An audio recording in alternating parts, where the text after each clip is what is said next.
నాథుడు క్రీస్తుని ద్వారా ఆధ్యాత్మిక వరదానములు పరమపితా సర్వేశ్వరుడు దండిగా మనపై కురిపించెను.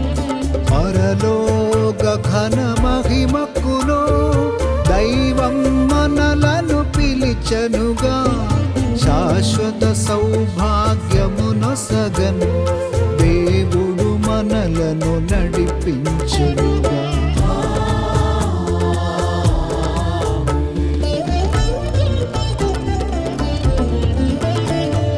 నాదు శరీరం భుజించి నా రక్తం పానం చేయు వారలు నాలో జీవింతురు, వారిలో నేను నివసింతును. వారలు శిక్షకు గురి కాక అంతిమ దినమున లేపుదును, శాశ్వత జీవం పొసగుదును అనుచును ప్రకటించను యేసు.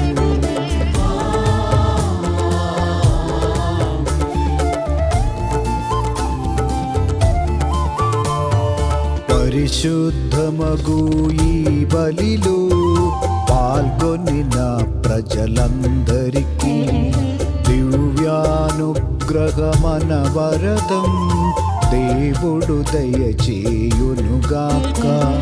మానవ జీవిత పయనములో కావలసిన వరదానములు ప్రేమతో దయచేయునుగాక, దేవుడు కరుణించునుగాక.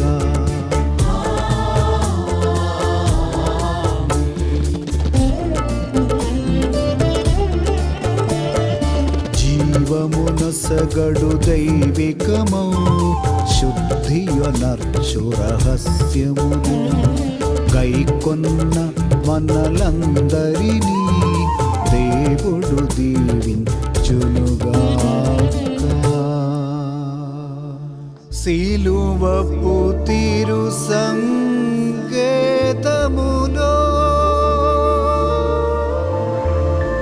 సురక్షితులే అగుదురుగాక, అభిషేకితులు అగుదురుగాక, సదా సర్వదా కలకాలం.